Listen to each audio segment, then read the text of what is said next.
Palavra da Verdade, com Hernandes Dias Lopes. Eu quero partilhar com vocês o texto que está em Jó, capítulo 1. Jó, capítulo 1, versos 6 a 12.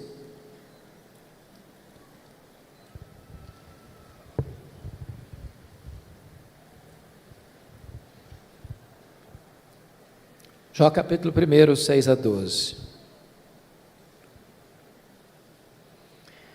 Está escrito o seguinte: num dia em que os filhos de Deus vieram apresentar-se perante o Senhor, veio também Satanás entre eles. Então perguntou o Senhor a Satanás: de onde vens?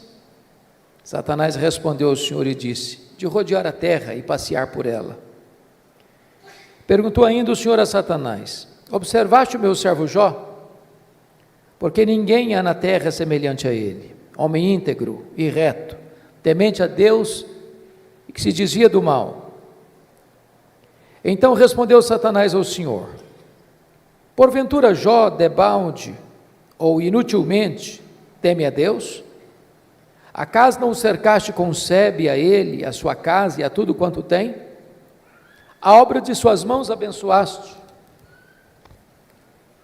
e os seus bens se multiplicaram na terra. Estende, porém, a tua mão e toca-lhe em tudo quanto ele tem, e verás se não blasfema contra ti na tua face. Disse o Senhor a Satanás: eis que tudo quanto ele tem está em teu poder, somente contra ele não estendas a tua mão. E Satanás saiu da presença do Senhor. Agora capítulo 2, versos de 1 a 6, por favor. No dia em que os filhos de Deus vieram apresentar-se perante o Senhor, veio também Satanás entre eles apresentar-se perante o Senhor. Então o Senhor disse a Satanás: de onde vens? Respondeu Satanás ao Senhor e disse: de rodear a terra e passear por ela. Perguntou o Senhor a Satanás: observaste o meu servo Jó? Porque ninguém há na terra semelhante a ele, homem íntegro e reto, temente a Deus e que se desvia do mal. Ele conserva a sua integridade, embora me incitasses contra ele para o consumir sem causa. Então Satanás respondeu ao Senhor: pele por pele, e tudo quanto o homem tem dará pela sua vida. Estende, porém, a tua mão e toca-lhe nos ossos e na carne, e verás se não blasfema contra ti na tua face. Disse o Senhor a Satanás: eis que ele está em teu poder, mas poupa-lhe a vida. Meus amados, esse texto registra esse episódio da reunião de Deus com seus filhos, e eu quero crer que aqui são os anjos, e eu quero crer que nas regiões celestes. E a Bíblia não dá explicações, mas diz que Satanás apareceu por lá. E é curioso que quem começa a conversa é Deus, perguntando para Satanás assim: de onde vens? Satanás respondeu: de rodear a terra e passear por ela. Satanás é uma espécie de turista inveterado. Ele está por aí, está antenado, está de olho, está procurando alguém para devorar. E Deus cutuca outra vez, perguntando assim para ele: observaste o meu servo Jó? E Deus dá o currículo de Jó. Não tem ninguém na terra semelhante a ele, homem íntegro, reto, temente a Deus e que se desvia do mal. Em outras palavras, Jó era o homem mais piedoso da sua geração. Quando a Bíblia diz que ele era um homem íntegro, isso significa que é aquilo que você é quando ninguém está vendo, com a porta do quarto trancada. Quando diz que ele é um homem reto, significa que ele é exatamente aquilo que as pessoas estão percebendo. Um homem que tem uma vida pautada pela verdade e pela justiça. Homem temente a Deus significa que isso é o princípio da sabedoria. Homem que se desvia do mal significa que ele é deliberadamente santo. Bom, Satanás podia ter respondido para Deus assim: bom, esse eu não conheço ainda, estou meio ocupado, tenho outras agendas, quem sabe um dia eu boto os olhos nele, eu observo ele. Mas não foi a resposta de Satanás para Deus, não. Satanás respondeu assim para Deus: mas também puderas, desse jeito aí, qualquer um te adora, tu tens abençoado a vida dele, tu tens colocado um grande muro de proteção ao redor da família dele, tudo que esse homem bota a mão vira dinheiro, os bens dele prosperam na terra, desse jeito aí é muito fácil te adorar. Satanás com isso insinua duas coisas. Primeiro, Satanás insinua que ninguém adora a Deus por quem Deus é, apenas por aquilo que Deus dá.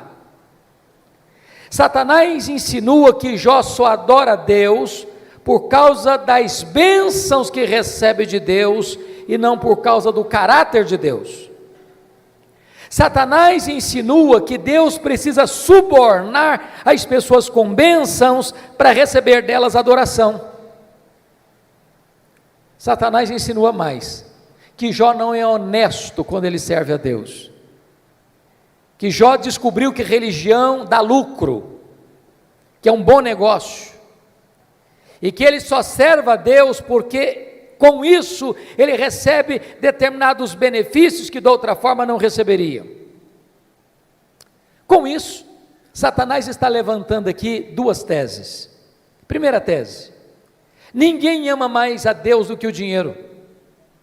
Segunda tese: ninguém ama mais a Deus do que a família. O que um homem tem? Um homem tem bens, um homem tem família. Aí Satanás disse assim para Deus: toca no que ele tem, e verás se não blasfema contra ti na tua face, e verás se toda esta fidelidade de Jó não cai por terra. Então diz a Bíblia, que sem que Jó soubesse, Deus o constitui em seu advogado na terra, e coloca a sua própria reputação nas mãos de Jó, e diz assim para Satanás: pode tocar no que ele tem, só não pode tocar na sua vida. Em outras palavras, Satanás é um ser limitado e limitado por Deus. Ele só pode ir até onde Deus o permite ir, e nem 1 centímetro a mais. Nas palavras de Martinho Lutero, Satanás é um cachorro na coleira de Deus. Ele só pode ir até onde a coleira o permite ir, e nem 1 centímetro a mais, porque o Deus que servimos manda no céu, manda na terra e manda no inferno. Satanás está debaixo da autoridade absoluta do nosso glorioso Redentor Jesus Cristo.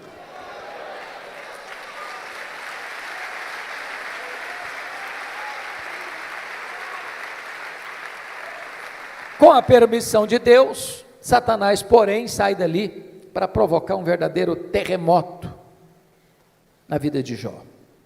Convido você a olhar no versículo 3, 1:3, porque Jó não era apenas o homem mais piedoso, conforme diz o versículo 8, mas conforme diz o versículo 3, está escrito assim, depois de quantificar os bens que ele possuía, está escrito: de maneira que este homem era o maior de todos os do Oriente. Sabe o que significa isso?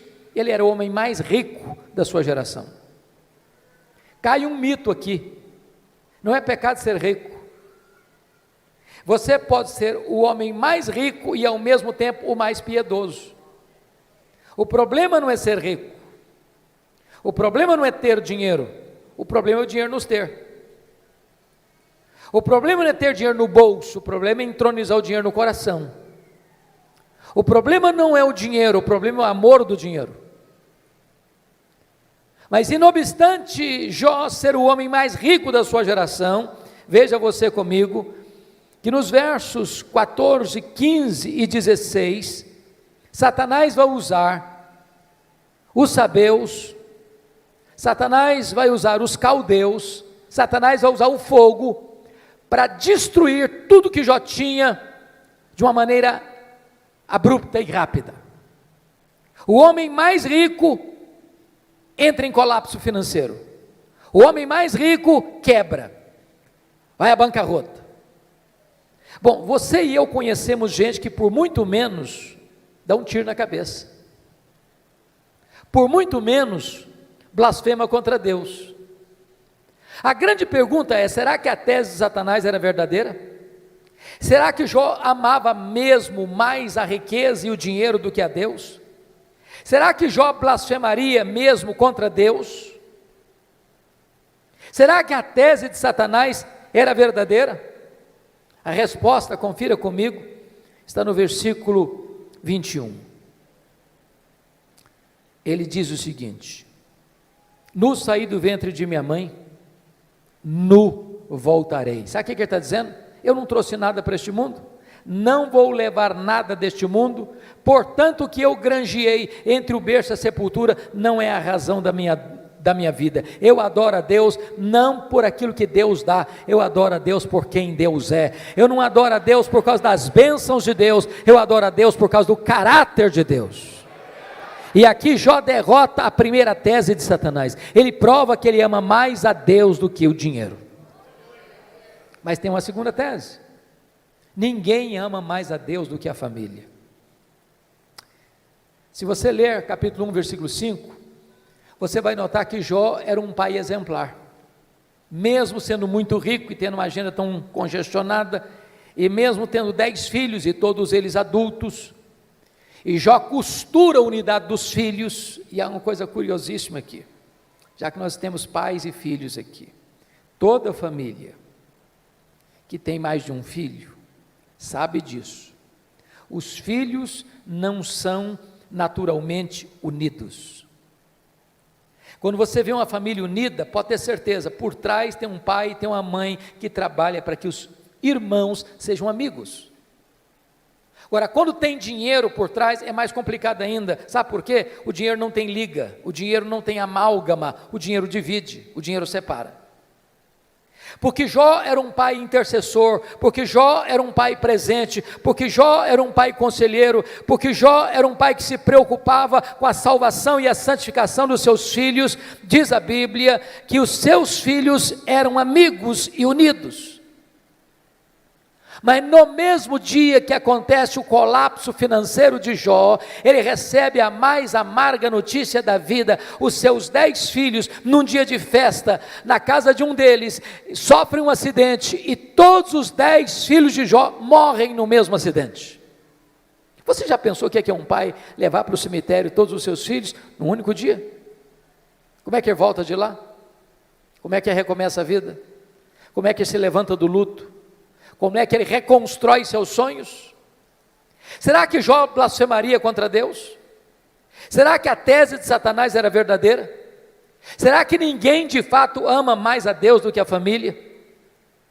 Será que de fato Satanás tinha razão e Jó se voltaria contra Deus para blasfemar contra ele?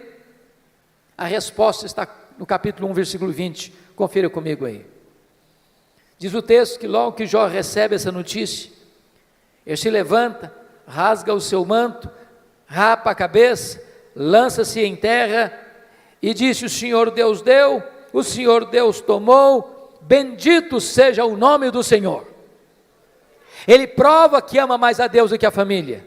Ele prova que ele serve a Deus não por aquilo que Deus dá, mas por quem Deus é. Ele derrota a segunda tese de Satanás. Ele prova que ele ama mais a Deus do que a sua própria família.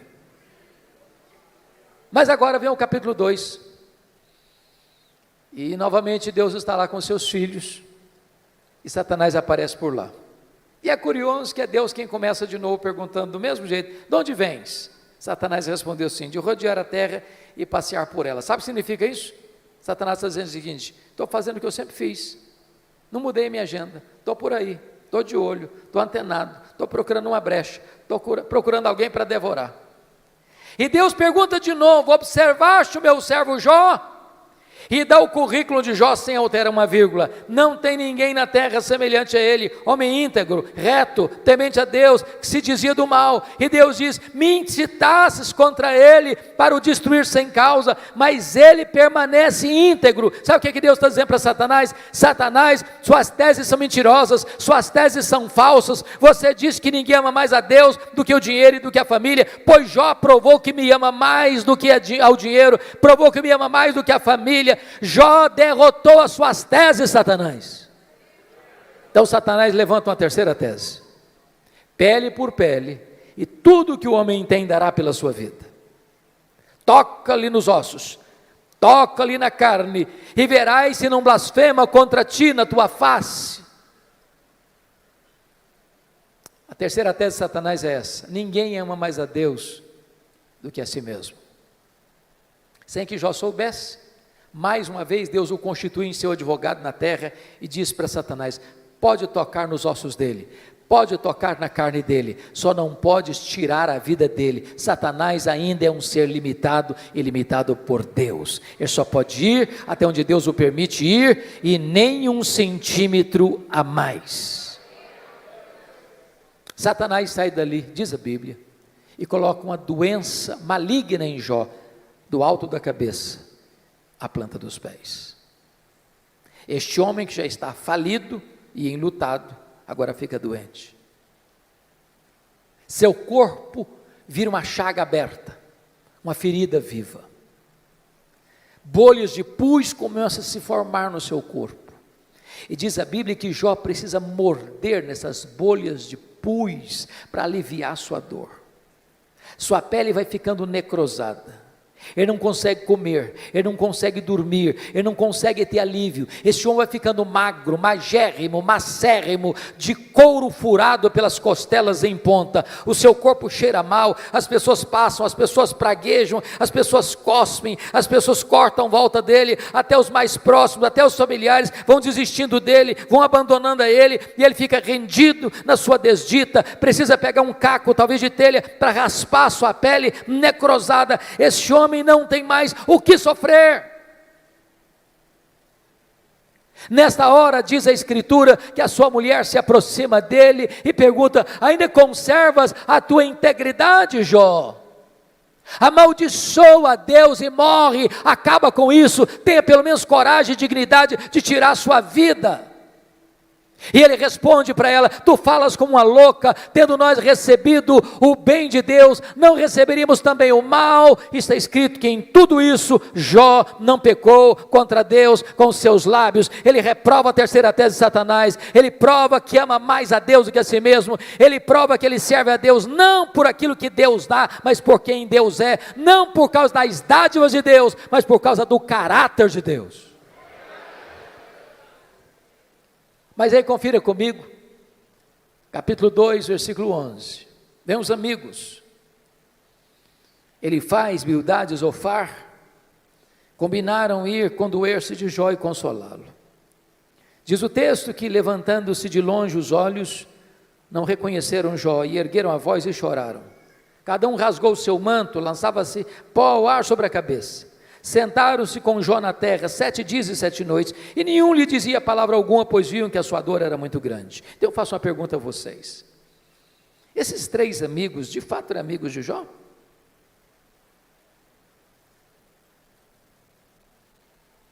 A resposta óbvia é: claro que eram amigos.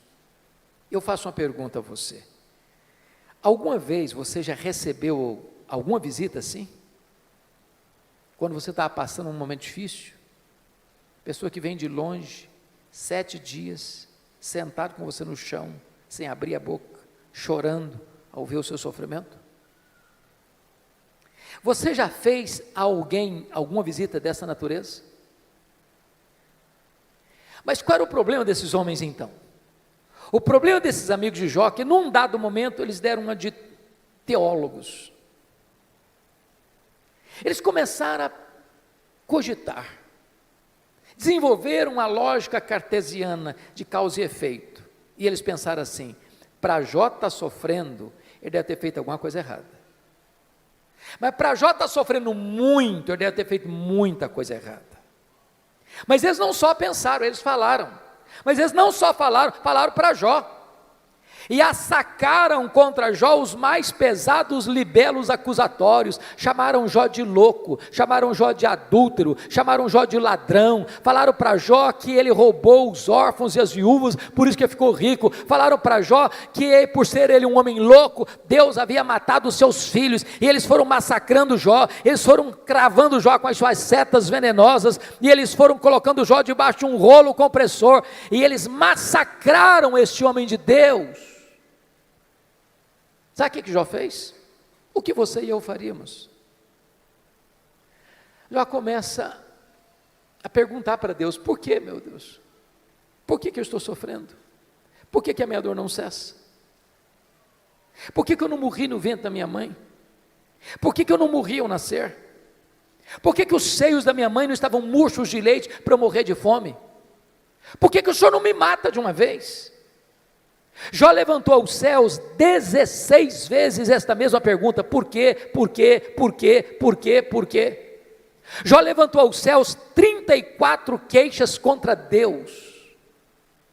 Sabe qual foi a resposta de Deus para ele? O total silêncio. Nenhuma resposta, nenhuma explicação, nenhuma luz no fim do túnel. Eu posso garantir para vocês hoje aqui, o silêncio de Deus grita mais alto nos ouvidos da nossa alma que o ruído mais barulhento das circunstâncias mais adversas. Pior do que sofrer é sofrer sem explicação. Se vocês estão notando comigo, Jó está sendo golpeado nas 5 áreas mais importantes da vida de uma pessoa. Primeiro, a vida financeira. Segundo, sua saúde. Terceiro, seu casamento. Quarto, seus filhos. Quinto, suas amizades. Todas essas áreas vitais estão sendo dinamitadas, destruídas, minadas na vida desse homem. Esse homem está no fundo de um poço. Ele não tem mais nada para perder. Ele está completamente rendido à sua desdita, ao fracasso, à derrota. Esse homem não tem nada mais em quem segurar, a quem buscar. Ele está no fundo de um poço. Mas quando você está no fundo de um poço, só tem uma direção para olhar: é para cima, é para o alto, é para Deus. Esse homem perdeu os seus bens, esse homem perdeu a sua saúde, esse homem perdeu o apoio da sua mulher, esse homem enterrou os seus filhos, esse homem perdeu o apoio de seus amigos, esse homem olha para todo lado e tudo é ruína na vida dele, mas esse homem não perdeu uma coisa: esse homem não perdeu a sua confiança em Deus.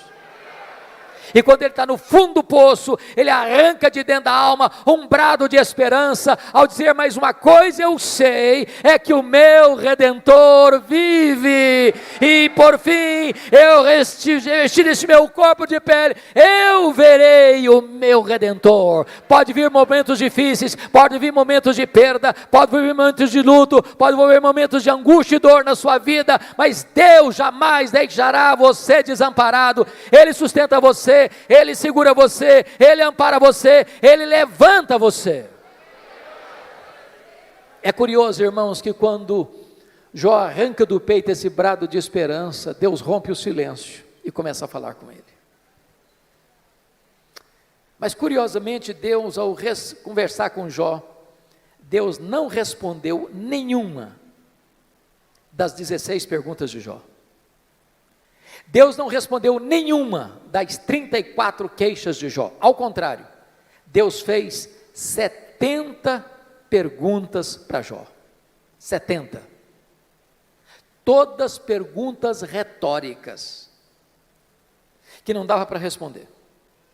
Deus como que abriu as janelas dos céus, despejando em catadupas torrentes da sua glória, do seu conhecimento sobre Jó. da sua majestade, do seu poder, e Deus começa a perguntar para Jó assim: ô Jó, onde tu estavas quando eu lancei, ou quando eu lançava os fundamentos da terra? Ô Jó, onde você estava quando eu espalhava as estrelas no firmamento? Ô Jó, onde você estava quando eu cercava as águas do mar, para que elas não invadissem a terra? Ô Jó, me explica como é que eu formo a geada. E Deus foi mostrando para Jó o seu poder, a sua grandeza, a sua majestade, a sua glória, a sua magnificência. E quando Jó é esmagado por esta gloriosa revelação de Deus, ele para ter a mais importante experiência da sua vida.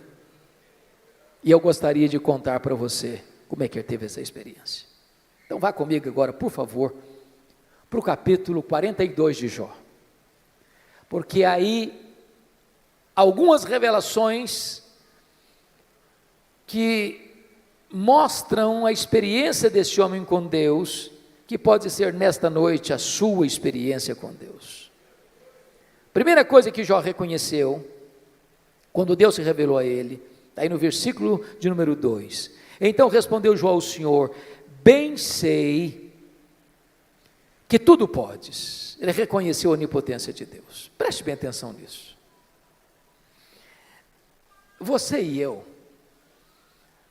temos fraquezas indisfarçáveis.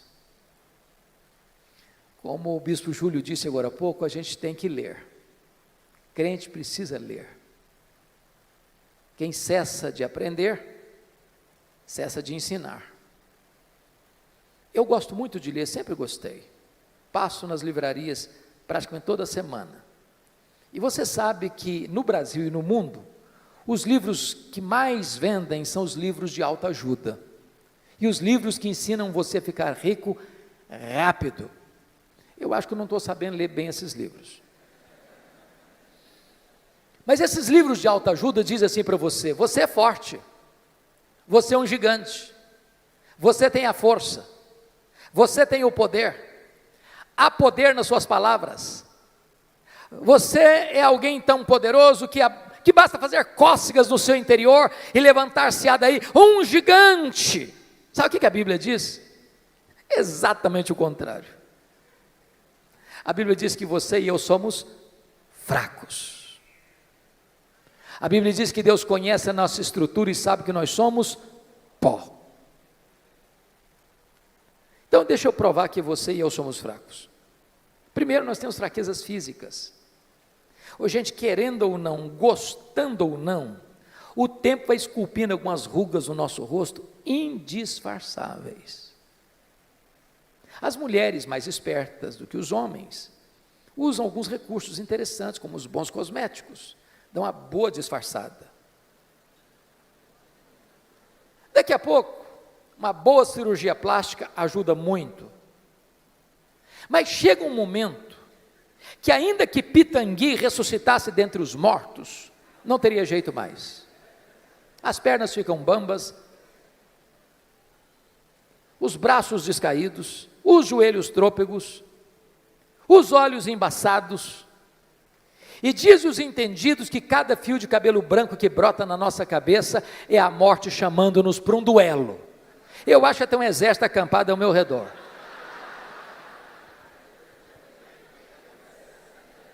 Temos fraquezas físicas, mas nós temos fraquezas emocionais. Quantos de nós, nas noites mais escuras da alma, gemendo e chorando, dissemos para Deus: oh meu Deus, eu não aguento mais, o Senhor estende a mão para mim e eu pereço. Temos fraquezas emocionais, mas nós temos fraquezas morais. Quantos de nós, com lágrimas nos olhos, já não prometemos para Deus: Deus, eu não quero mais cometer esse pecado, eu não quero mais cair neste mesmo pecado. Daqui a pouco, você se flagra cometendo o mesmo pecado. Não é porque faltou para você honestidade e sinceridade, não, faltou para você poder. Somos fracos. Mas nós temos fraquezas espirituais. Nós somos um ser contraditório, ambíguo, paradoxal. Paulo diz que o bem que eu quero fazer, esse eu não faço, o mal que eu não quero, esse eu pratico. Somos fracos, mas é maravilhoso você poder afirmar como Jó, mas o meu Deus tudo pode. Para Ele não tem doença incurável, para Ele não tem vida irrecuperável, para Ele não tem perdão que Ele não possa perdoar, para Ele não tem casamento que Ele não possa restaurar, para Ele não tem família que Ele não possa reerguer, para Ele tudo é possível, Ele pode tudo quanto Ele quer, Ele tudo pode. Portanto, irmãos, não tem nada mais importante para a família do que relação pais e filhos, filhos e pais, marido e mulher, mulher e marido, irmãos e irmãos, do que saber quem é o Deus que nós servimos, quão grande é o Deus que nós adoramos. A pergunta que eu faço a você nesta noite é: quem é o seu Deus? Quão grande é o seu Deus? Quão majestoso é o seu Deus? Quão poderoso é o seu Deus? Quanto pode o seu Deus? A.W. Tozer, que foi um dos mais importantes escritores do século XX, diz que o maior problema da igreja contemporânea, ele estava falando da igreja lá do século passado, mas é o problema nosso ainda hoje. Ele disse que o maior problema nosso é que nós passamos a maior parte do tempo medindo, tomando o nosso próprio pulso e olhando para o nosso próprio umbigo. Quando o nosso papel é conhecer a Deus e prosseguir em conhecê-lo, porque o povo que conhece a Deus é um povo forte, diz a Escritura. Quem é o seu Deus? Quão grande é o seu Deus? Quando o profeta Isaías estava pensando sobre isso, ele diz: o meu Deus é aquele que mede as águas na concha da sua mão. O meu Deus é aquele que pesa o pó das montanhas em balança de precisão. O meu Deus é aquele que espalha as estrelas no firmamento, e por ser forte em força e grande em poder, quando as chama pelo nome, nenhuma delas vem a faltar. O meu Deus é aquele que olha para as grandes potências econômicas e militares da terra e considera todas essas nações como um pingo que cai de um balde, como um pó numa balança de precisão, como um vácuo, como nada, como menos do que nada, pois este é o seu Deus. Agora pergunte para um astrônomo, qual é o tamanho desse universo que ele mediu a palmos? Pergunte. Sabe qual é a resposta dele? Eu não sei. E quando esse astrônomo diz eu não sei, ele não está confessando uma ignorância absoluta, não. É porque nenhum homem, por mais robusto que seja o seu conhecimento, por mais peregrina que seja a sua capacidade mental, é capaz de afirmar com precisão qual é o tamanho do universo. Isso é uma matéria em estudo ainda. O que eles já sabem é que o nosso universo tem mais de 93 bilhões de anos-luz de diâmetro. E o que significa isso? Significa que se você voar à velocidade da luz, 300 mil quilômetros por segundo, nessa velocidade, você demoraria mais de 93 bilhões de anos para ir de uma extremidade à outra do universo. Pois o seu Deus é maior do que isso. Ele criou tudo isso. Não tem um centímetro desse universo onde eu não posso dizer: isso aqui é meu, eu criei isso aqui, sou dono disso aqui. Este é o seu Deus. Pergunte a um astrônomo quantas estrelas existem. Sabe qual é a resposta dele? Eu não sei. O que eles já sabem e afirmam é que há mais estrelas no firmamento do que todos os grãos de areia de todas as praias e desertos do nosso planeta.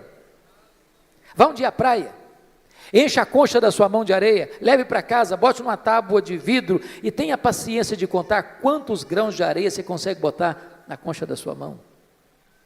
Pois há mais estrelas do que todos os grãos de areia de todas as praias e desertos do nosso planeta. Mas o seu Deus não apenas criou todas elas, o seu Deus batizou cada uma delas pelo nome.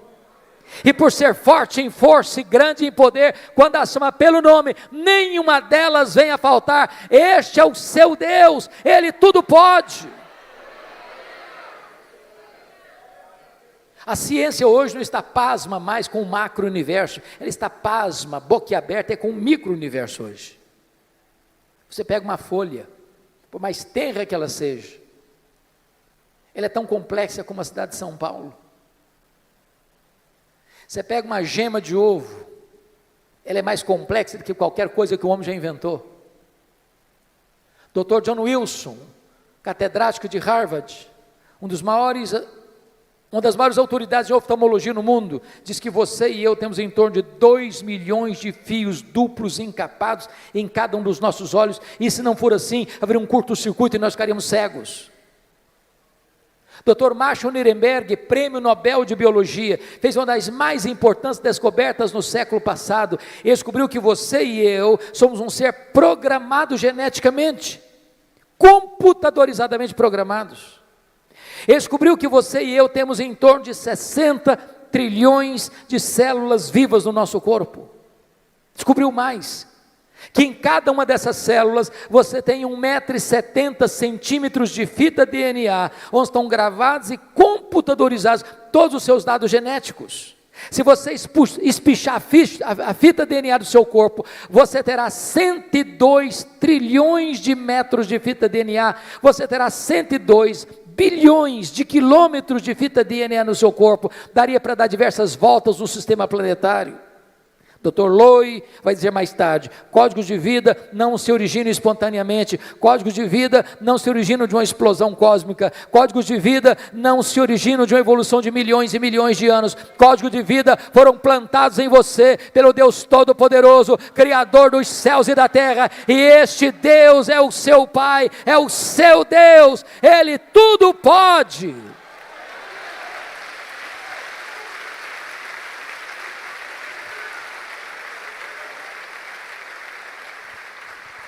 Deixa eu ilustrar isso de maneira mais simples. Um pai caminhava com seu filho de 4 anos pela rua.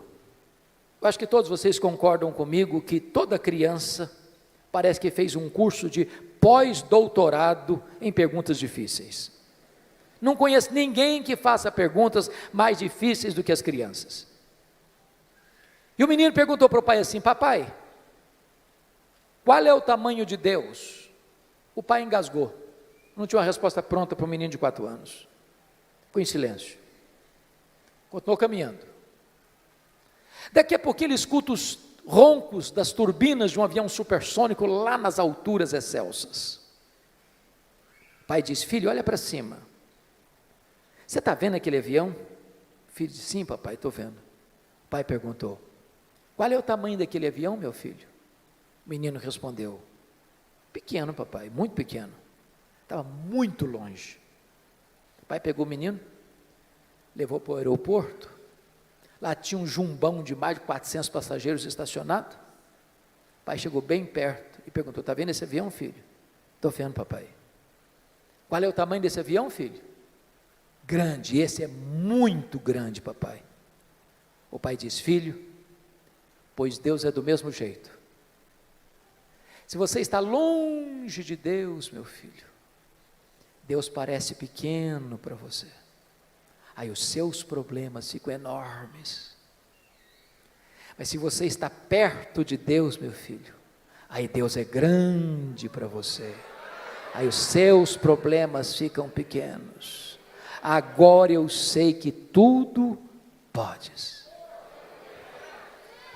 A segunda coisa que Jó descobriu, irmãos, está aí no versículo 2 ainda: e nenhum dos teus planos pode ser frustrado.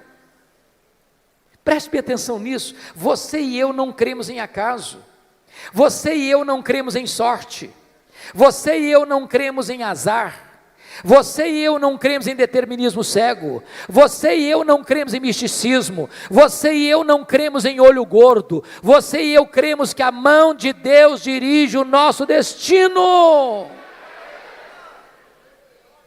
Pode ter certeza disso. Se você está passando um momento difícil, se você está passando por um vale, se você está passando por uma prova, se você está passando por um momento de amargo, seja financeiro, seja de saúde, seja na sua família, isso não pegou Deus de surpresa, isso não desfez os propósitos de Deus na sua vida.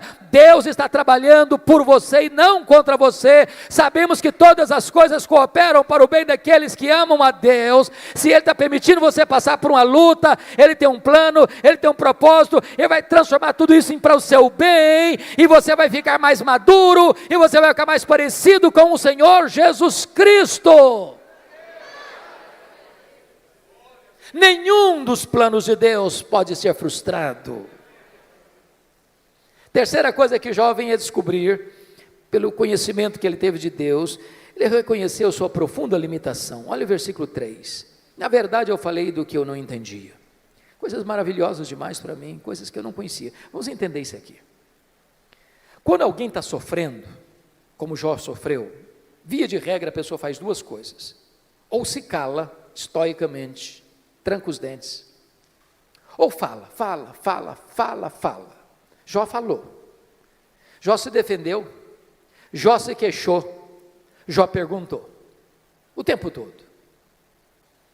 Quando você está sofrendo, você acaba falando muita coisa que você não está entendendo. Sabe por quê? Porque você e eu não enxergamos no escuro. Você e eu não enxergamos na curva. Deus está vendo lá no fim.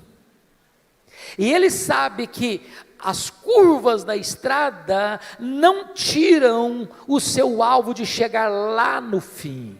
O fim é a sua glória, o fim é o céu, o fim é a bem-aventurança, o fim é a vitória do mal, é a vitória do bem sobre o mal, é a vitória da verdade sobre a mentira, é a vitória de Jesus Cristo sobre o diabo. O fim é Jesus Cristo colocando todos os seus e os nossos inimigos debaixo dos seus pés, e nós com Ele, sem dor, sem lágrima, sem luto, reinando com Ele para sempre.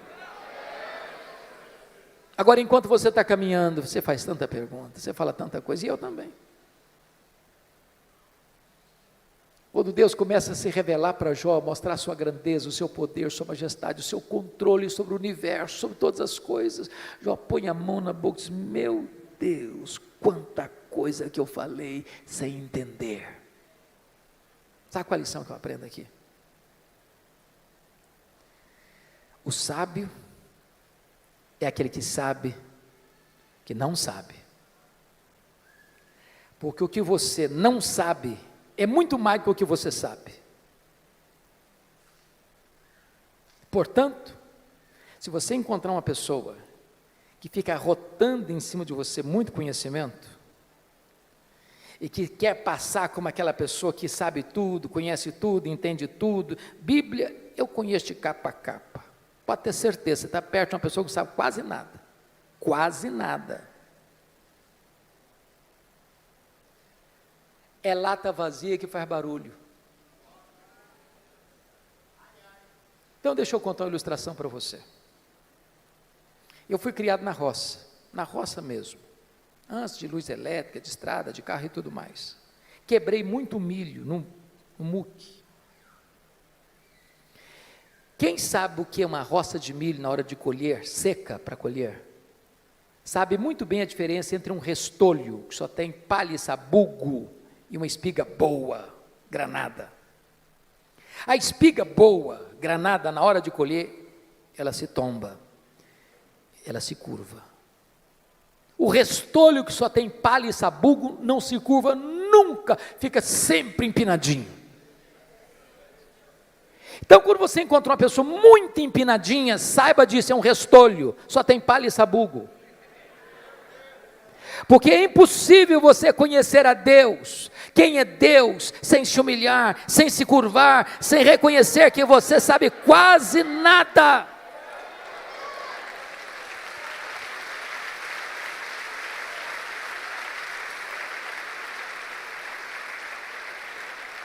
Quarta coisa que Jó descobriu que mudou a vida dele, ele reconheceu o seu limitado conhecimento de Deus. Olha o versículo 5 comigo.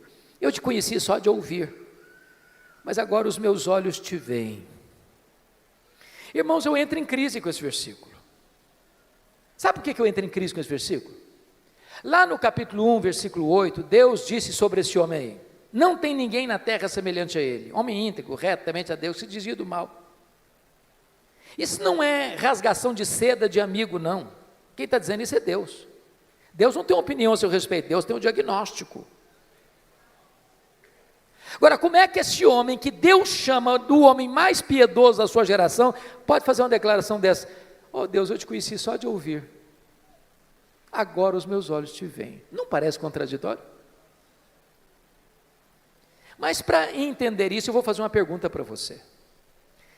Você conhece a Deus? Conhece mesmo?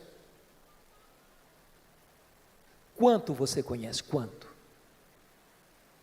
Eu explico. Havia um homem que nunca tinha visto o mar. Brincando, eu acho que ele era mineiro. Um dia ele faz uma viagem para o litoral e vê o mar. E ele fica encantado. Ele diz: agora eu conheço o mar. Aproxima-se dele um marujo, com a pele tostada de sol e sal, por viver nas procelas do mar, e diz: eu também conheço o mar. Qual a diferença entre eles? Você conhece a Deus? Quanto você conhece a Deus? João 17,3 diz que a vida eterna é esta: conhecer a Deus e a Jesus Cristo, a quem enviaste. Sabe de uma coisa? Que a própria essência da vida eterna é conhecer a Deus. Sabe o que você vai estar fazendo no céu depois que você tiver 1000 anos lá na glória? Você vai estar conhecendo a Deus. Sabe o que você vai estar fazendo no céu depois que você tiver 1 bilhão de anos lá na glória? Você vai estar conhecendo a Deus. Sabe o que você vai estar fazendo no céu depois que você tiver 1 trilhão de anos lá na glória? Você vai estar conhecendo a Deus. Jamais haverá um tempo na eternidade onde você possa dizer: conheço tudo de Deus, não tem mais nada para conhecer, agora eu vou botar a vida no piloto automático. Deus é inesgotável em seu ser. O céu vai ser dinâmico. A Bispo Júlia, há poucos dias eu tomei um susto. Uma menina adolescente da igreja chegou para mim e disse assim: pastor. Falei: pois não, filha. Ela disse assim: eu não quero ir para o céu não. Eu tomei um susto. Disse: como? Eu não quero ir para o céu não. Falei: mas você está maluca? O que aconteceu? Não, não quero ir não. Falei: então me explica esse negócio. Ah, pastor, a ideia de céu que eu tenho, sabe o que é? Que eu vou estar numa nuvem branca, com a harpa na mão, tocando, cantando, tocando. Ah, eu não aguento essa vida inteira não. Eu quero coisa nova para a minha vida. Tem gente que acha que o céu vai ser chato. Se você não gosta de trabalhar, você está encrencado. Sabe por quê? Que a Bíblia diz que lá no céu nós vamos trabalhar. Seus servos o servirão.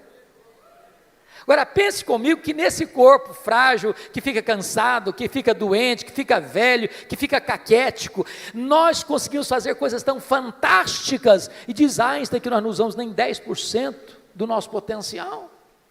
Você já imaginou que nós não vamos poder fazer com um corpo 100% turbinado pela glória de Deus? Diz a Bíblia que você e eu vamos ter um corpo semelhante ao corpo da glória do Senhor Jesus Cristo. Jesus entrava numa casa fechada sem precisar abrir a porta. Jesus saía de Jerusalém, aparecia lá na Galileia sem precisar percorrer o trecho. Jesus subiu o assunto aos céus fisicamente. E eu pergunto para você: qual a distância da terra ao céu? Com que velocidade Jesus foi para o céu?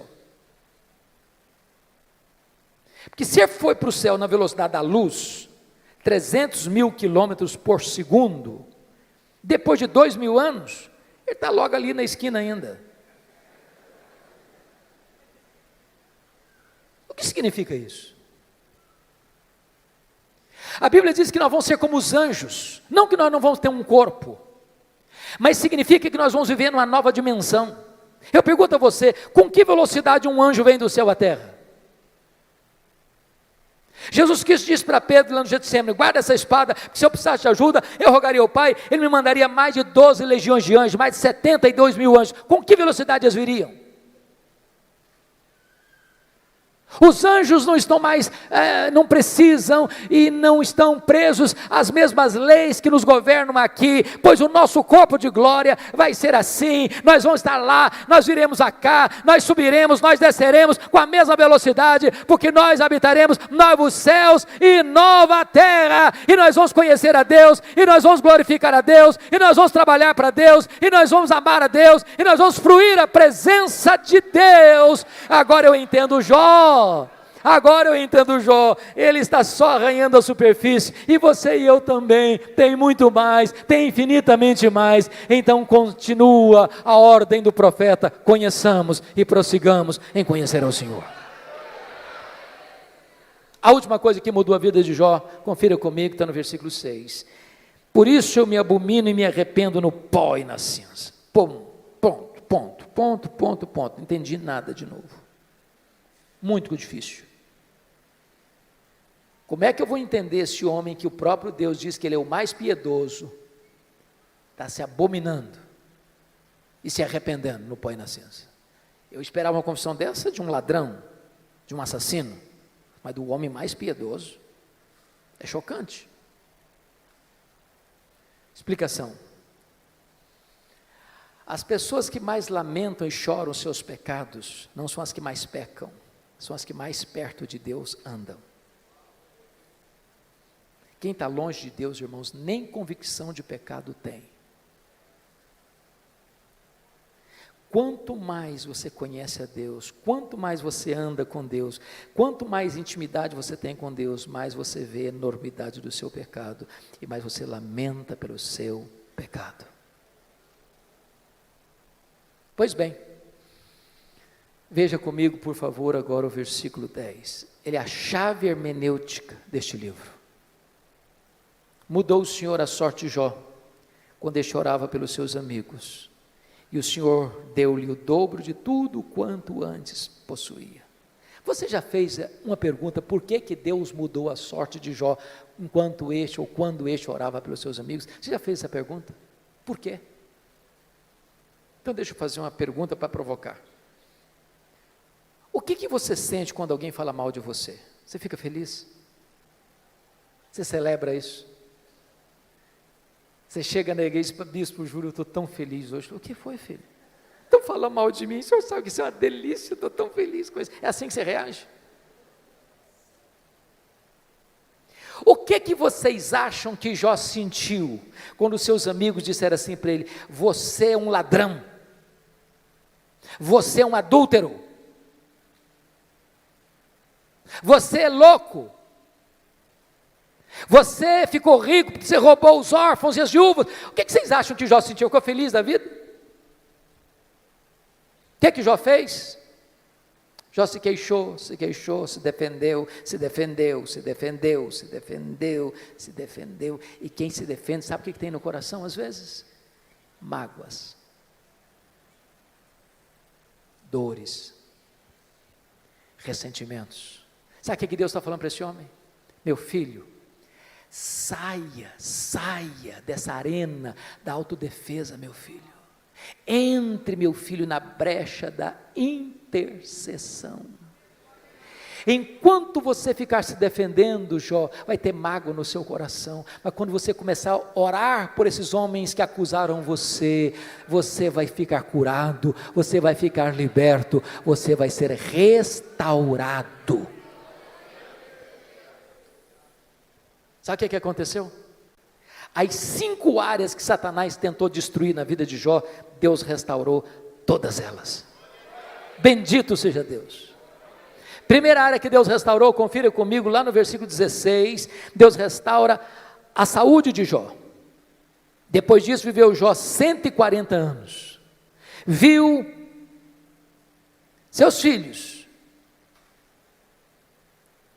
e aos filhos de seus filhos até a 4ª geração. Eu acho que não ficou nem cicatriz, nem sequela. Completamente curado. Deus está aqui hoje, irmãos. Ele é o Jeová Rafá. Ele pode curar a sua enfermidade. Ele é Deus. Segunda área que Deus restaurou. Versículo 12. Área financeira. Se você comparar 1:3 com 42:12, você vai notar que Deus deu tudo em dobro. Eu quero dizer para você que Deus está aqui hoje e Ele é o Deus da restituição.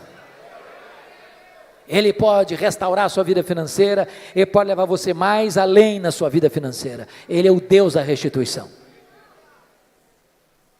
Terceira área que Deus restaurou, a área das amizades. Confira comigo os versículos 8, a partir do 8. Eu acho isso maravilhoso, bispo Júlio. Porque os amigos de Jó que acusaram a Jó, Deus chega para eles e diz assim, vocês estão lembrados daquele homem que vocês criticaram, acusaram? Pois é, aquele homem é mais justo do que vocês. Então eu não vou ouvir a oração de vocês, vocês vão ter que ir lá naquele homem que vocês criticaram, para que aquele homem que vocês criticaram ore por vocês. E quando ele orar por vocês, eu vou restaurar vocês. Sabe o que Deus está fazendo aqui? Honrando Jó. Honrando Jó. Eu vou dizer uma frase aqui, se você esquecer tudo que eu falei, mas lembrar dessa frase, me dou por satisfeito. E a frase é essa: cuida bem da tua integridade, e Deus cuidará da tua reputação. Você não tem que se defender, você tem que viver com Deus, porque quando você vive com Deus, Deus defende você. Quando você vive com Deus, aqueles que criticaram você vão ter que voltar a você e mudar de opinião a seu respeito. Deus restaurou Jó e Deus restaurou os amigos de Jó. Quarta área que Deus restaurou, o casamento. Porque a Bíblia não diz que casou com outra? Eu quero crer que restaurou o casamento com a mesma mulher. Agora, pense comigo com a cabeça de um brasileiro, só um pouquinho agora. Quando Jó estava numa magrela, a mulher dele olhou para ele e disse: morre, homem, morre, mas morre logo. Agora Jó está curado, agora Jó está rico, agora Jó está no topo da pirâmide. O que vocês acham que, se ele fosse brasileiro, ele falaria para ela? Morre, mulher, morre. Talvez eu diria: minha filha, a fila andou, agora eu estou noutra. Mas deixa eu dizer algo para você, amado. Deus é especialista em pegar os cacos e fazer um vaso novo. Deus é especialista em curar feridas, em restaurar relacionamentos quebrados. Para Deus não tem impossíveis. Você que está pensando em desistir do seu casamento, não desiste não, invista nele. Deus pode fazer um milagre. Deus pode dar espírito de perdão ao seu coração. Eu achei muito curioso que há pouco tempo uma mulher chegou para mim e disse assim: pastor, eu estou vindo aqui dizer para o senhor que eu vou me divorciar. Eu tomei um susto. Como é que é o negócio? Eu estou dizendo para o senhor que eu vou me divorciar. Falei: verdade? É verdade, sim, senhor. E eu perguntei: mas por quê? Ela disse assim para mim: secou. Secou, não tem mais nada, secou. O sentimento secou. Olhei para ela e disse: secou, filha? Mas se secou, tem esperança. Ela regalou os olhos: o senhor está maluco? Tem esperança. Você não leu na Bíblia lá que Deus fez a vara seca de Arão florescer? Pois Deus faz florescer o que está seco no seu coração. Diz: pastor, o senhor endoidou. Estou falando para o senhor que morreu. Está claro agora? Morreu, está claro? Ou precisa botar legenda? Falei: morreu, filha? Mas se morreu, tem esperança. Você não leu na Bíblia lá que Jesus ressuscita os mortos? Pois Ele pode fazer ressuscitar o que está morto aí no seu coração. Tem esperança. Falei: pastor, o senhor endoidou, o senhor não está me entendendo não. Estou falando para o senhor que acabou, não tem mais nada, acabou, está claro agora? Falei: acabou, minha filha? Ué, mas se acabou, tem esperança. Ué, você não leu na Bíblia lá que Deus chama a existência as coisas que não existem? Se Ele chama a existência as coisas que não existem, Ele pode chamar a existência o que não está mais no seu coração. Você não vai separar essa semana não, você vai orar comigo uma semana, depois você volta aqui.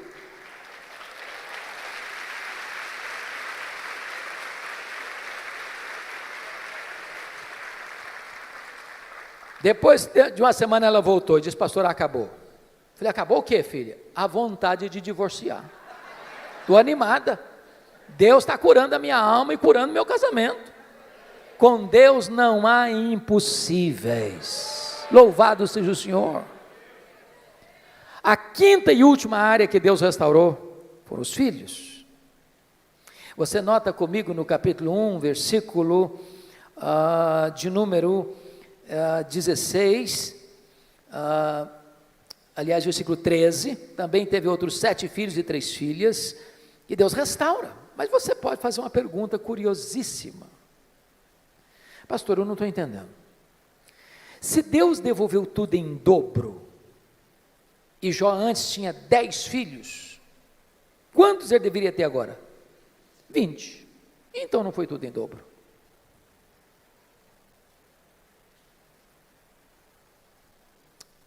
Deixa eu explicar isso bem. Talvez fazendo uma correção para um tipo de comunicação, de fala que nós usamos muito no Brasil.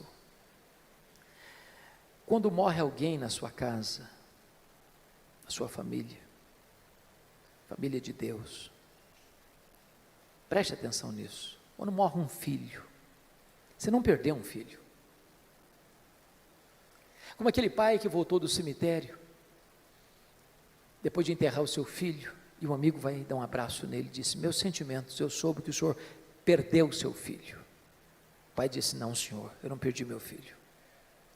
Você perde alguém quando você não sabe onde ele está, com quem ele está. Eu sei onde está meu filho, eu sei com quem está meu filho está no céu, meu filho está com Jesus, eu não perdi o meu filho. Jó agora tem 10 filhos no céu, Jó agora tem 10 filhos na terra. Deus restaurou e restaurou completamente. Sabe o que Satanás queria com Jó?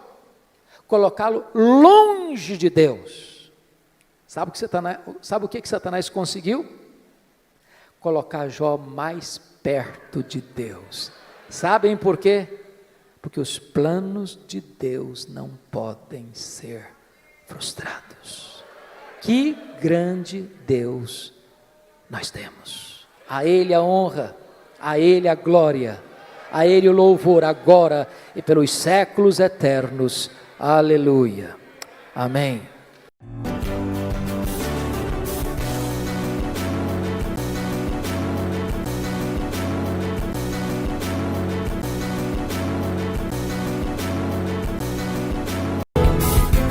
Palavra da Verdade, com Hernandes Dias Lopes.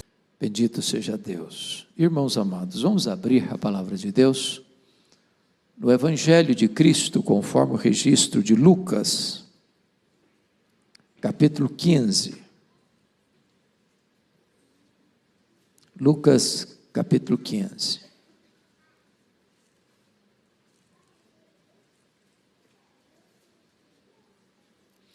Nós faremos a leitura a partir do verso 25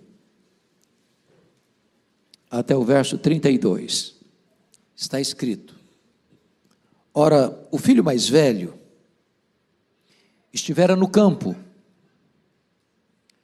e quando voltava, ao aproximar-se de casa, ouviu a música e as danças.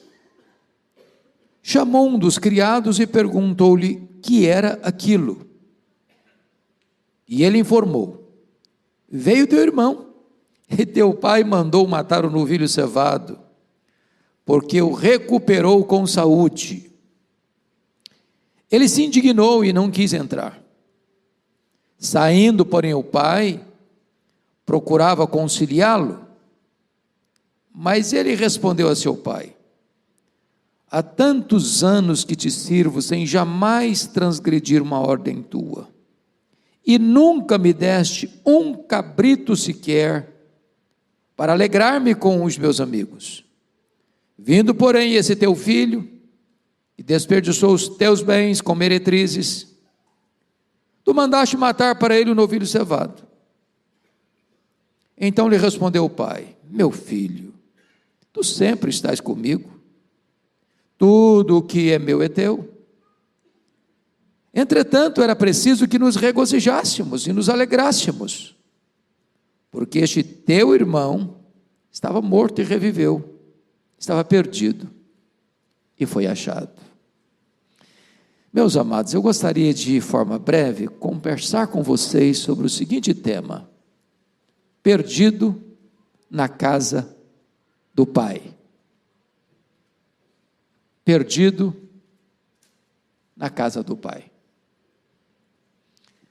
Aqui em Lucas 15, Jesus contou 3 parábolas. a parábola da ovelha perdida, da dracma perdida, e a parábola conhecida por todos como a parábola do filho pródigo. Quando a ovelha perdida foi encontrada, o pastor chama todos para se alegrarem com ele. Quando a dracma perdida foi encontrada, a mulher chama suas amigas para se alegrarem com ela. Quando o filho pródigo voltou para casa, o pai ofereceu uma festa. Porém, nessas 3 parábolas, a única pessoa que não está alegre e feliz é o irmão mais velho.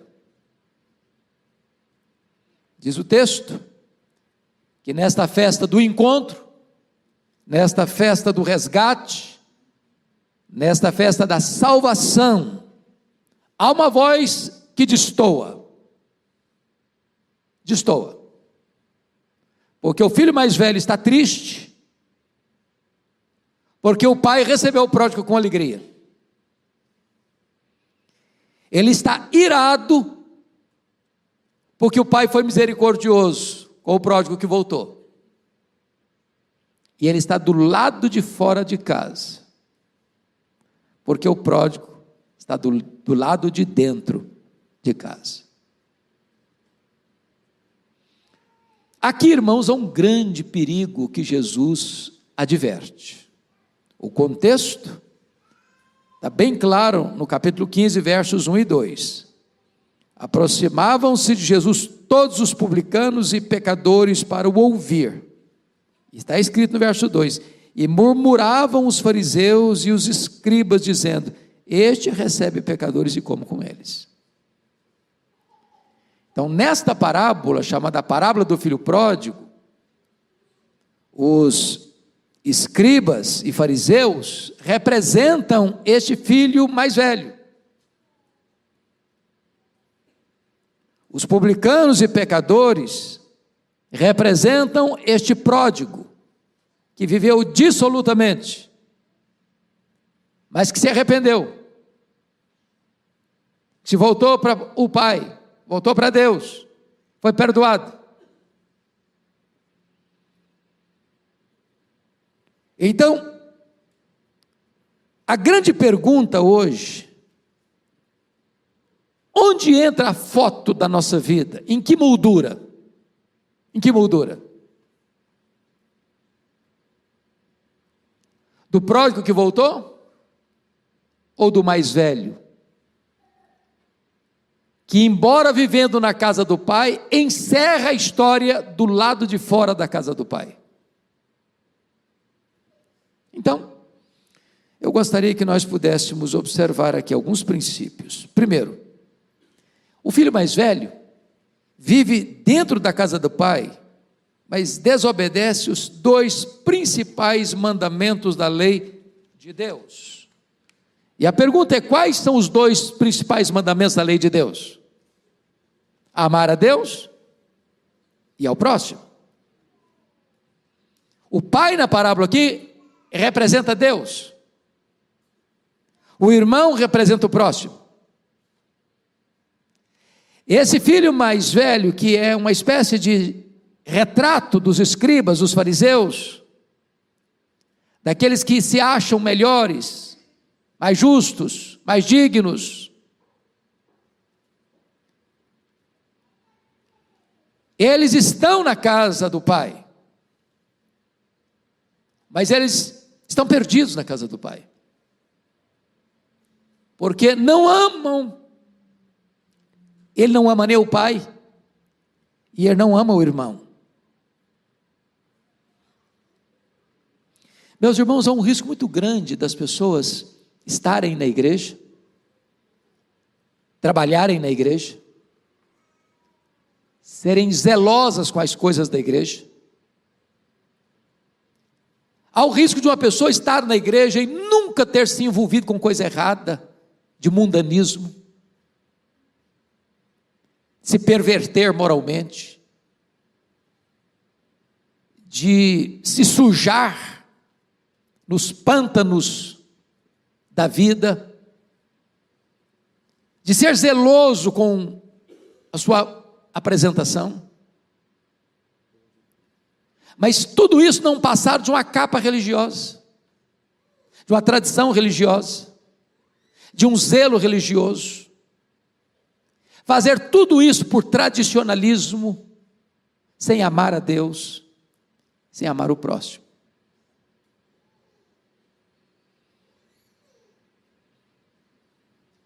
Segundo lugar, esse filho mais velho, ele vive na casa do pai, mas está confiando na sua própria justiça. Dê uma olhadinha comigo no versículo 29. Mas ele respondeu ao seu pai: há tantos anos que te sirvo sem jamais transgredir uma ordem tua. Notem vocês que ele tem aqui uma espécie de síndrome de santidade perfeita. Ele tem uma avaliação dele mesmo melhor do que a realidade demonstra. Pergunto a vocês: qual a pessoa mais justa, mais santa, mais piedosa, que honestamente poderia se levantar e dizer o seguinte: eu nunca transgredi uma ordem de Deus, eu nunca transgredi um mandamento de Deus? Só um maluco faria isso. Ele se vê melhor do que é, se enxerga mais espiritual do que é. Ele está vestindo a indumentária da justiça própria. Ele é veloz em identificar os erros do seu irmão. Este desperdiçou os teus bens, vivendo como meretrizes, uma vida dissoluta, uma vida errada. Eu não. Eu nunca botei meus pés num lugar errado, eu nunca frequentei um ambiente errado, eu nunca pus na minha boca coisa errada, eu nunca pus diante dos meus olhos coisa errada, eu sou maravilhosamente justo. O problema dos fariseus é que eles definiam o pecado como coisas externas.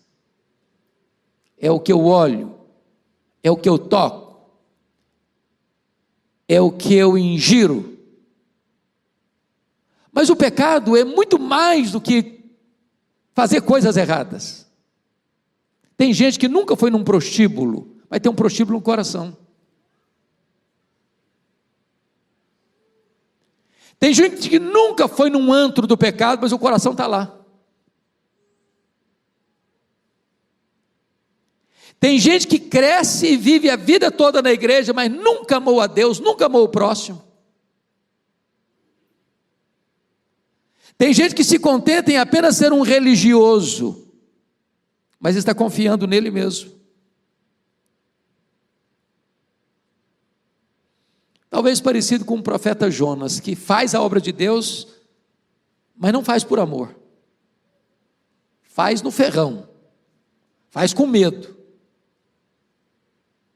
Mas a motivação não está boa. Mas em terceiro lugar, notem comigo,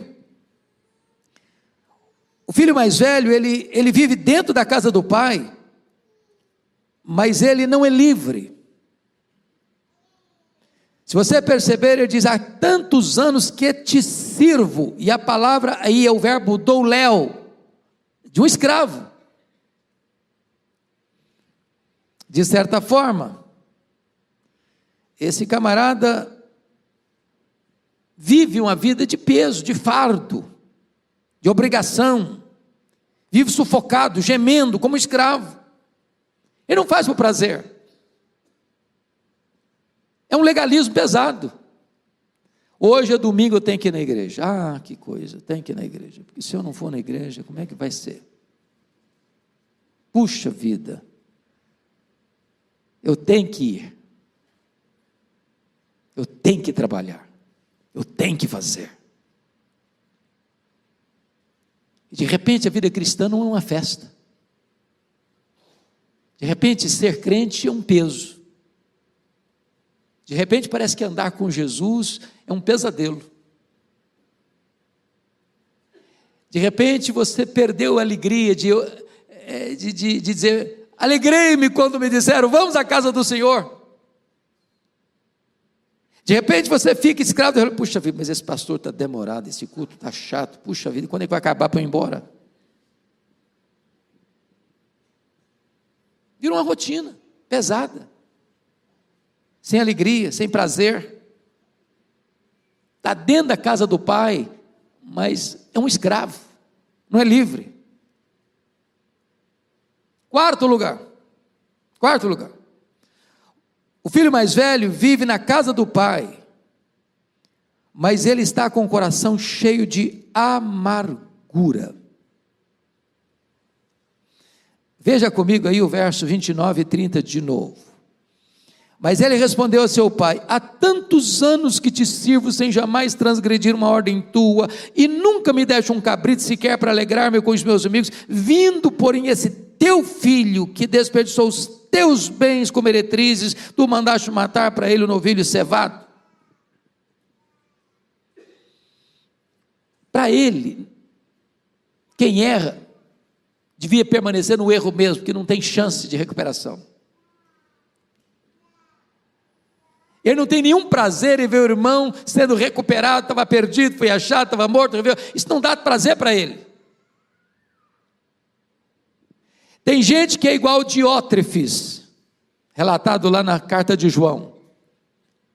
Toda pessoa nova que chega na igreja, parece que vai tirar o lugar dele, vai tomar o lugar dele, vai tirar o status dele, ele vê como um concorrente, ele não tem prazer de ver a igreja crescer. Ele não tem prazer de ver gente nova chegando, ele não tem prazer de ver novas pessoas sendo inseridas na igreja, porque ele diz, eu vou perder meu espaço, vou perder meu lugar, eles vão tomar meu lugar, eu aqui era sozinho, eu reinava sozinho, eu era o único filho da casa, agora chega um outro aí para perturbar o ambiente.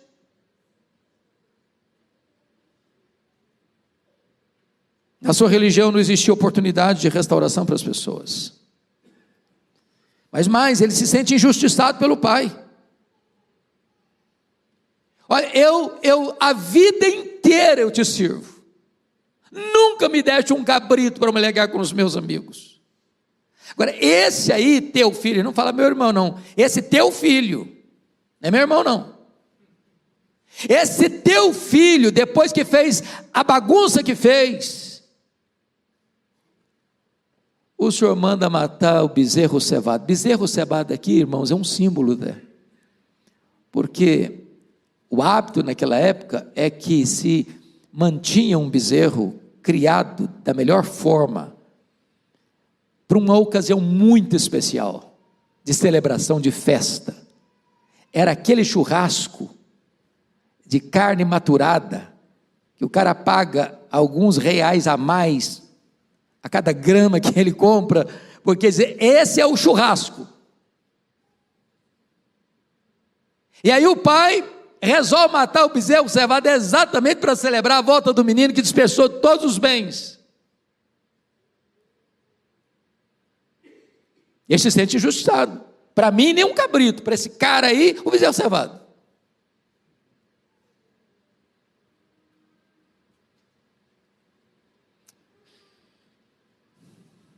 Se você perceber, a postura dele, esse teu filho, ele está dizendo o seguinte, comigo esse cara não tem comunhão, ele é só teu filho, ele não é meu irmão.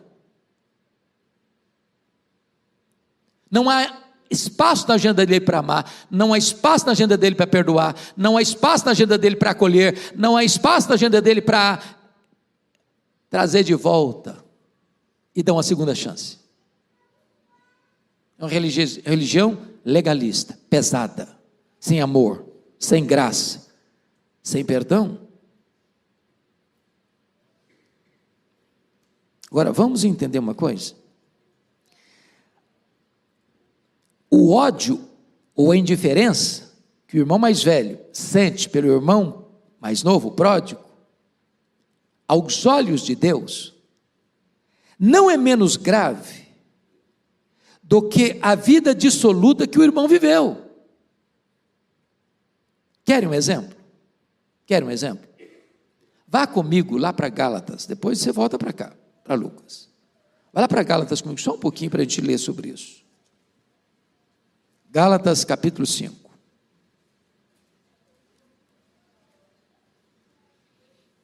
A partir do verso 19, está escrito: ora, as obras da carne são conhecidas e são, 2 pontos, prostituição, impureza, lascívia, 3 pecados relacionados à depravação moral.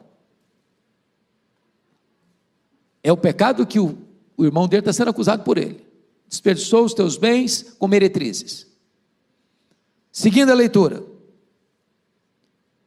idolatria, feitiçarias, 2 pecados no que tange a questão de culto, de adoração, de vida religiosa. Agora vamos ver quantos pecados têm a ver com sentimento, com relacionamento.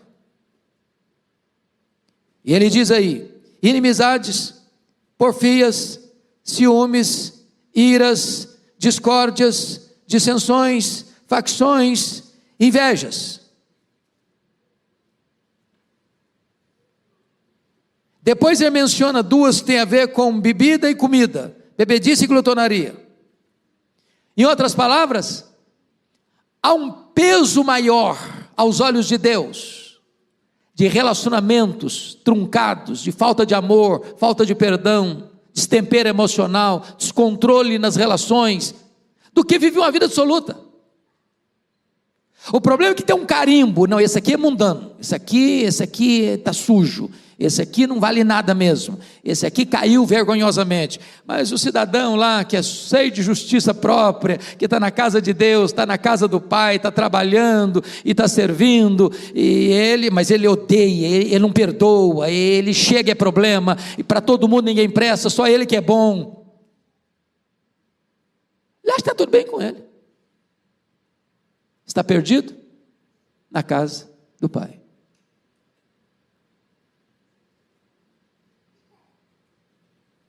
Se você perceber, o ressentimento dele isola-o não só do irmão, isola-o também do pai. O filho pródigo está voltando, coração arrependido, nem quer ser chamado de filho. Trata-me como dos teus trabalhadores. Ele ensaia o discurso de pedido de perdão, e quando ele corre na direção da casa do pai, o pai o avista de longe, corre na direção dele, o abraça, o beija, coloca a sandália nos pés, coloca a roupa nova, coloca anel no dedo e manda festejar, vamos celebrar, vamos nos alegrar, porque este meu filho estava perdido e foi achado, estava morto e reviveu. O mesmo pai que sai na direção do pródigo, sai na direção do filho mais velho, para conciliá-lo. O filho pródigo aceita ser recebido, o filho mais velho se recusa a entrar em casa. Jesus dá uma reviravolta nessa história, porque os escribas e fariseus estavam escandalizados com Jesus, porque ele comia com os pecadores, ele recebia gente que eles achavam que não devia ser recebida. Quando Jesus termina a história, o cheio de justiça, fariseus e escribas, estão do lado de fora da casa do Pai. Os pecadores e publicanos, que eles achavam que não tinha chance, estão celebrando na casa do Pai.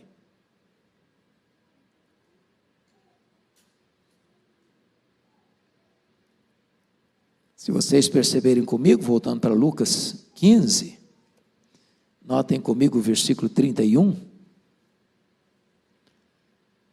Então lhe respondeu o pai: meu filho, tu sempre estás comigo, tudo que é meu é teu, tu sempre estás comigo. Em outras palavras, o filho mais velho estava na casa do pai, mas vivendo solitariamente. Agora há pouco, eu e o pastor Arival estávamos conversando no gabinete sobre a questão de tratamentos acerca de Deus. Ele tem o mesmo problema que eu, e eu tenho o mesmo problema que ele. Eu fico muito constrangido quando eu canto uma música me referindo a Jesus ou a Deus como você. Constrangimento. Tem muita música hoje que trata Jesus como um namoradinho, parece que faz assim uma relação de intimidade. Quando eu vou para a Bíblia, eu não encontro isso. As pessoas que andaram mais perto de Deus, se referiram a Deus de uma maneira muito reverente. Senhor, soberano.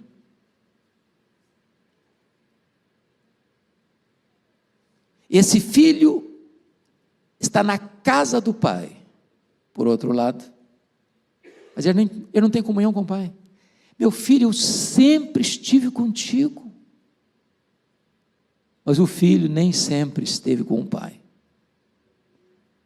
É possível vir para a igreja, vir para o culto, participar de uma vida comunitária, e de trabalhar na igreja, e de passar a vida inteira na igreja, envolvido com as coisas de Deus, com as coisas do reino, e sempre vivendo uma vida regrada, bonitinha, socialmente falando, mas nunca se deleitou no Pai, nunca, nunca. Nunca teve o prazer do Pai.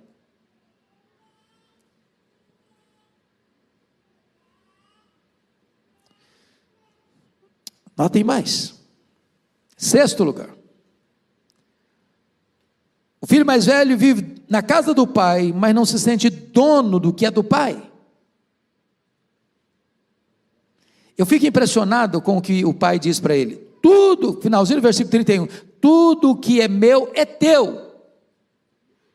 Preste atenção que ele está reclamando, amargurado com o pai, dizendo assim, eu nunca tive um cabrito. Nunca me deste um cabrito, para eu me alegrar com os meus amigos. E o pai diz, meu filho, você não entendeu nada até hoje. Meu filho, tudo que é meu é teu. A fazenda é tua. Os rebanhos todos são teus. Sempre tudo esteve à tua disposição e tu não usufruíste. Viveste como um escravo, quando você é filho, você é herdeiro, tudo lhe pertence, você não usufruiu nada, quando tudo estava à tua disposição. Quantas vezes, meus irmãos, a gente está na igreja, foi criado na igreja, passou a vida inteira na igreja, trabalhou na igreja, guardou-se de tantos riscos e perigos, e deve se guardar mesmo, mas ao mesmo tempo não se deleita em Deus, não tem prazer em Deus, não usufrui as bênçãos de Deus, não tem alegria em Deus, não sente a paz de Deus, não sente o regozijo da salvação, não se deleita nas coisas lá do alto, não tem prazer nas coisas de Deus.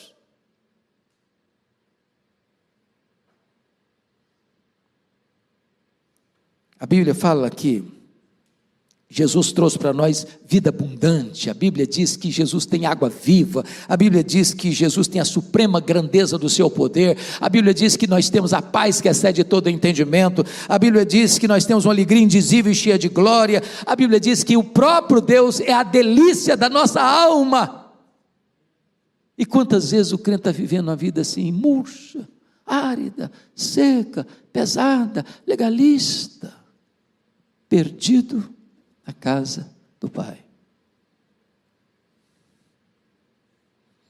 Crente que nunca celebrou, nunca festejou, nem um cabrito sequer.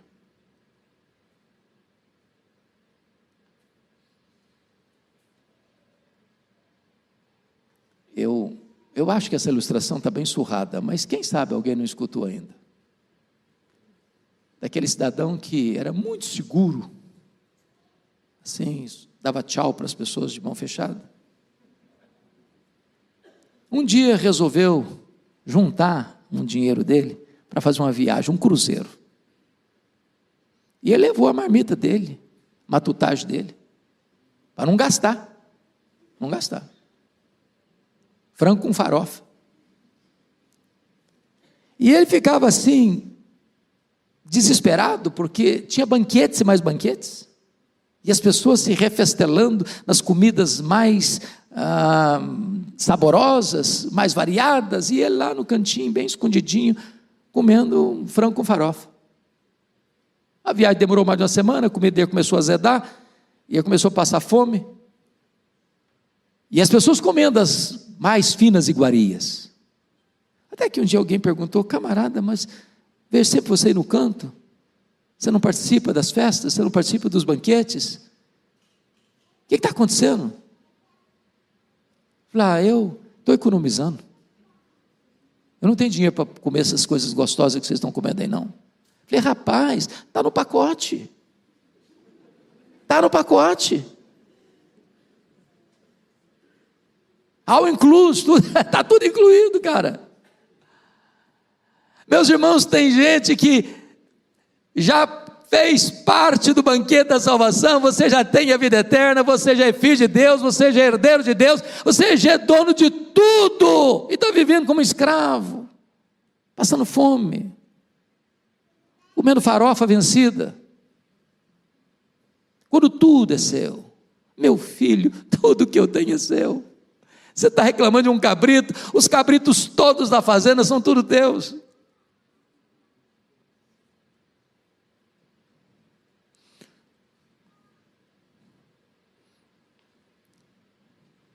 Qual era o remédio para esse filho mais velho? Era fazer o que o outro fez. Um estava perdido fora de casa, o outro estava perdido dentro de casa. O que estava perdido fora de casa se arrependeu e voltou. O que estava perdido dentro de casa saiu, e não consta que ele entrou na casa do pai.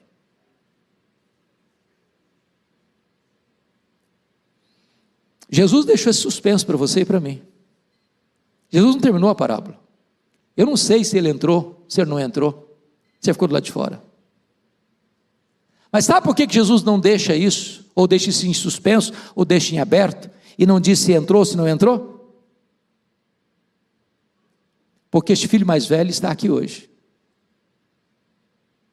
Ele está presente aqui. Mas ele não está presente aqui entre nós. Esse filho mais velho mora debaixo da nossa pele. O coração dele bate no nosso peito. O sangue dele corre em nossas veias. E a pergunta é, e você? Vai entrar para a casa do pai? Vai celebrar com o pai? Vai receber seu irmão? Vai festejar a festa da reconciliação? Essa resposta eu não posso dar. Só você pode dar. O que você vai fazer? Feche seus olhos, curva sua fronte. Coloque a sua vida diante de Deus.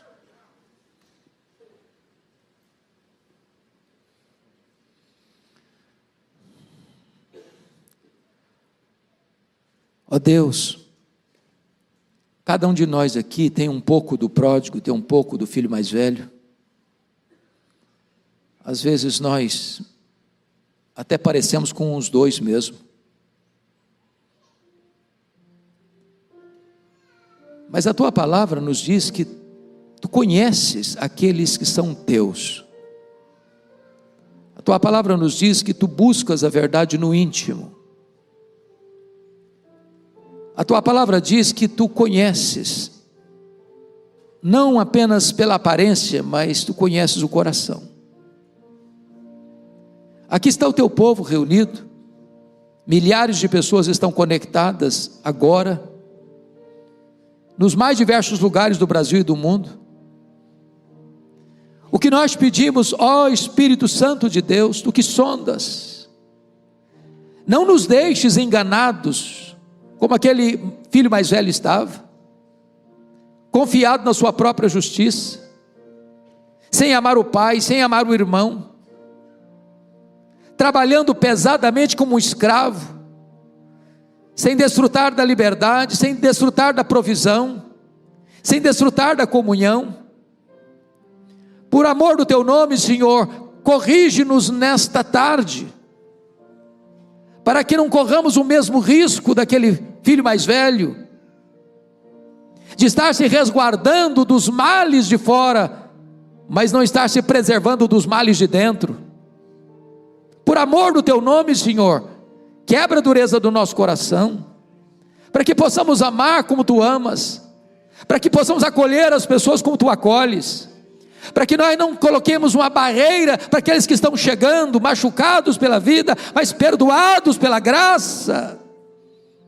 Ah, meu Deus, faz desta igreja uma igreja amorosa, acolhedora, que cada pessoa que entrar pelas portas desse santuário sejam abraçados, sejam amados, sejam beijados, sejam recebidos, e a sua festa possa ser a nossa festa, no poderoso nome de Jesus. Dá-nos a graça de sermos parecidos com o nosso Pai, parecidos com o nosso amado Redentor Jesus, parecidos com o Espírito Santo, que nos acolhe, nos regenera e nos transforma.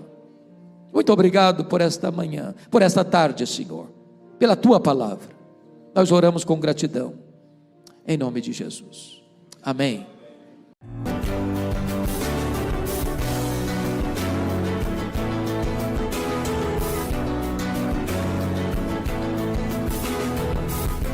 Palavra da Verdade, com Hernandes Dias Lopes.